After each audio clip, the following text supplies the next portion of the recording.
अस्सलाम वालेकुम व्यूअर्स, मैंने काफ़ी वीडियो क्लिप देखे हैं और कई वीडियो क्लिप पे नीचे कमेंट भी देखा है कि यार ये चाइना की लाइटें आई हैं तो हम करदार से आशिक़ रसूल कैसे साबित करते अगर ये चाइना की लाइट ना होती।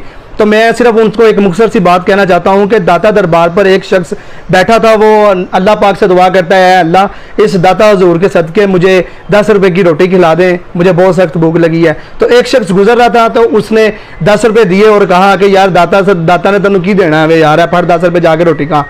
तो वो कहता है कि या अल्लाह मैं दाता हुजूर को मान गया हूँ, तो जो दाता हुजूर को नहीं मानता उसके ज़रिए आपने मुझे 10 रुपये दिलवा दिए हैं। तो मैं आपसे सिर्फ एक मुख्तसर सी ये बात करता हूँ कि पहले वक्त में मोमबत्ती और दिए जलाकर जो है ना नबी की आमद की खुशियाँ मनाई जाती थी। तो अब जदीद दौर आ गया है, अभी लाइटें आ गई हैं, जदीद टेक्नोलॉजी वाली LED लाइटें आ गई हैं, तो इसलिए अब लाइटें लगाई जाती हैं। क्या आप लोग जब अपने बच्चों की खुशियाँ मनाते हैं, बर्थडे आती है, तो आप अपनी लाइटें, बलून और पटाखों के साथ सेलिब्रेट करते हैं, तब फजूल खर्ची आपकी कहाँ जाती है? सिर्फ आपको दर्द सिर्फ आमद रसूल सल्लल्लाहु अलैहि वसल्लम की आमद पर ही क्यों आपको ये फजूल खर्ची नज़र आती है?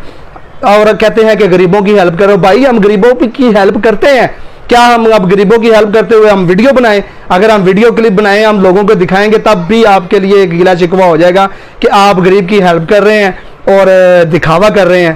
तो भाई सारा जो है ना हम लोग का दारोमदार जो है ना वो सारा नियतों पे है।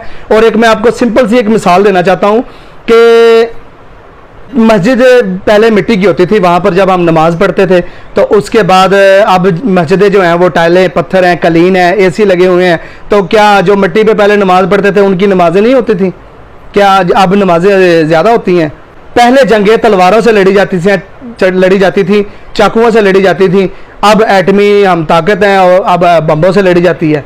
तो इसी तरह वक्त के साथ साथ जो है ना वो सारी चीज़ें चेंज होती हैं। अपनी सोच बदलें। Thank you so much. यहाँ आशिक नबी के